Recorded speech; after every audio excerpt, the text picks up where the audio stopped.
Bueno, aquí está el muy anunciado profesor Antonio Siriaco, el decano de la Facultad de Ciencias Económicas y Sociales de la UAS y además consultor honorífico de aquí de Uno más Uno. Siriaco, hoy la pregunta obligada es el informe del Fondo Monetario Internacional sobre la economía dominicana. Ese informe? Yo pienso que el informe no tiene muchas cosas nuevas. Siempre en esos informes sobre basado en la Carta Constitutiva, la cuarta Carta Constitutiva, y donde hace un análisis de las economías. En el caso de la economía dominicana comienza siempre que es la realidad, es una economía que ha mantenido durante mucho tiempo estabilidad macroeconómica, capacidad de resiliencia.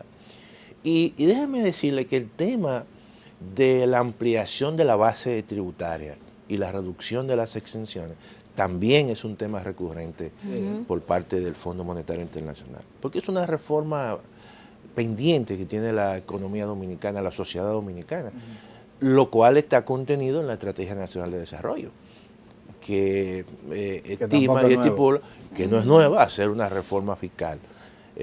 Claro, no es el momento desde mi punto de vista. Incluso cuando tú analizas las exenciones, por ejemplo, el monto de las exenciones, 4.5 del PIB, 310 mil millones de pesos. Pero el 52% de las exenciones es salud, educación, alimentos, y eso significa, evidentemente, que cualquier eliminación o disminución de las exenciones en esos renglones va a tener un impacto en la población. Y hay que decir lo siguiente, o sea, cualquier reducción en las exenciones es una especie de una reforma tributaria, de hecho, porque de hecho lo que hace es que pone a pagar impuestos a sectores que están exentos.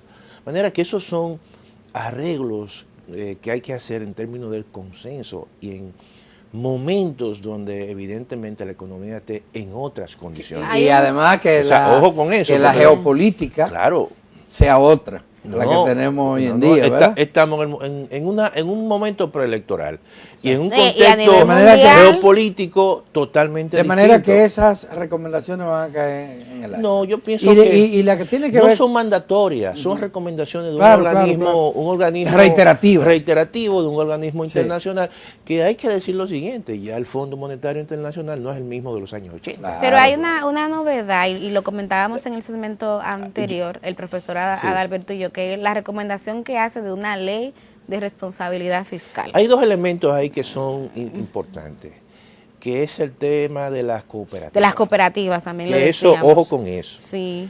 Porque las cooperativas, como un sector, un instrumento del sector social, ha jugado un rol importante en la canalización y movilización de ahorro, no a los grandes, sino a los pequeños.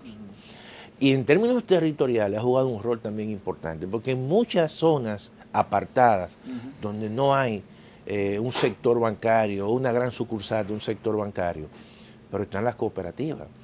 Y han jugado un rol importante en la canalización de ahorro a grupos pequeños. Y yo creo que eso hay que tener mucho cuidado con el tema de la regulación de las cooperativas. Han movido recursos, muchos recursos, y vamos a decir, de la gente, y eso ha permitido claramente llegar a pero no hay que poner algunos controles y además lograr que tenga cierto respaldo. Yo lo que creo es que hay que hacer una transformación en el marco regulatorio o en el organismo regulatorio que es el IDECOP. Yo pienso que ahí hay que darle eso está para que usted y yo lo ayudemos, maestro. Claro, por eso mismo. O sea, pero no en el sentido de tú ponerle una camisa de fuerza a un sector que en cierta manera ha jugado un rol importante como sector social. Ahora mismo el tema, perdón, Adalberto, de la ley de responsabilidad fiscal, que es interesante, es un elemento también, se ha mencionado, pero fuera obviamente del marco de las recomendaciones que ha hecho el fondo, pero ojo con eso, el fondo ha venido en muchos países de Latinoamérica ya estableciendo ese tipo de recomendación. Quizás... ¿Pero ¿a qué se refiere? No, sencillamente lo que establece y va a establecer una disciplina en las finanzas públicas. Generalmente ese tipo de responsabilidad fiscal tiene tres plantea reglas fiscales en términos de poner un tope al gasto. Por ejemplo, mira, tú no puedes gastar más en función de tus ingresos, pero también establece una regla fiscal sobre la base de un balance que tú puedes tener, si es un 2% o un 3% a los del Estados PIB. Unidos que dice Claro, con el techo de la deuda. De la deuda, Claro, el techo claro, de la deuda. claro, Usted no puede hacer Entonces, esto usted no sin puede, autorización del sin Congreso. autorización del Congreso, y establece ya un marco regulatorio de una gobernanza en términos de las finanzas públicas. Muchas veces los gobiernos tienen elementos discrecionales y es así. Aquí lo tienen. Y aquí lo tienen. Por ejemplo, el presupuesto, El la déficit ley de fiscal no presupuesto tiene límite. No tiene límite. Exacto, no tiene Entonces tope. ahí tú no tienes a nadie que te diga, o una ley básicamente que te plantee, mire, usted no puede gastar más del 2 o 3% del PIB.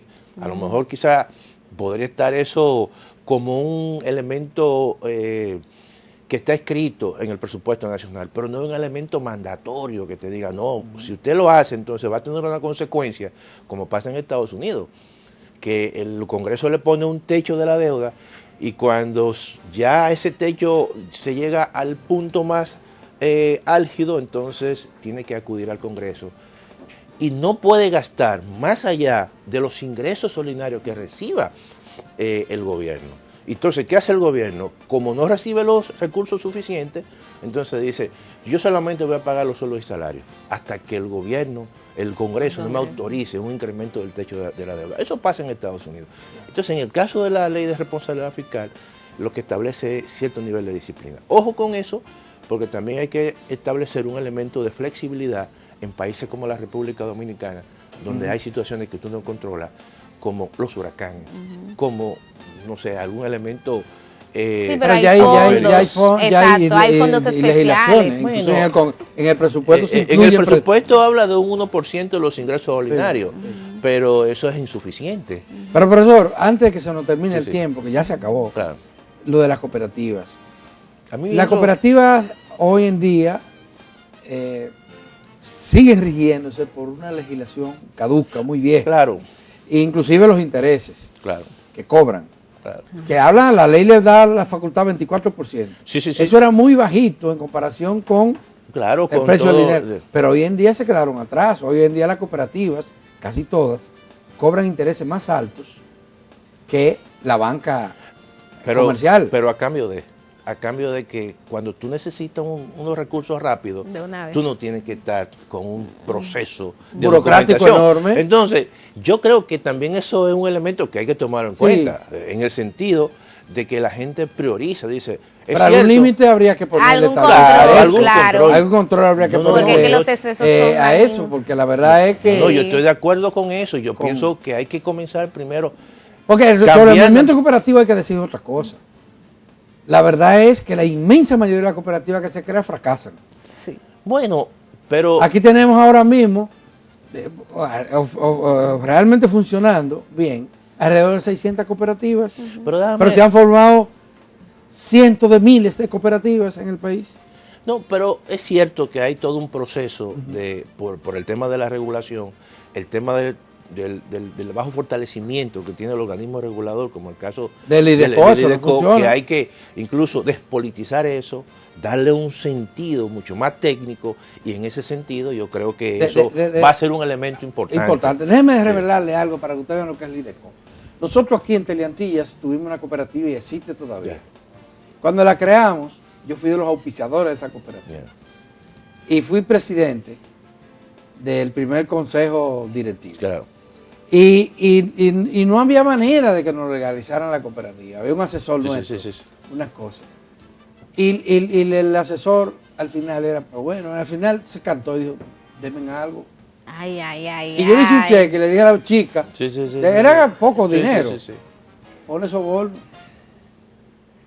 En el concepto. Y Sí, eso, porque y es que están acostumbrados a que hay que darle Claro. pasaje, hay que darle esto, hay que darle lo Claro. otro. No, y además Pero- cuando tú vas al local, al edificio, Yo le estoy diciendo. te da una eso. mala impresión. Entonces yo Claro. creo que todo eso hay que establecer por la casa, de tal manera que envíe una señal de que ese sector necesita un fortalecimiento. No estamos diciendo un bozar, No, un no, claro. fortalecimiento Ni que institucional. reciba el mismo tratamiento de la Claro, banca claro, comercial. claro. Pero bueno, se nos acabó el tiempo, No, no. profesor. Qué interesante siempre conversar con usted. Gracias, amigas y amigos televidentes, por su compañía. Mañana de nuevo aquí, en otra entrega de su telediario 1+1. Así que será hasta entonces.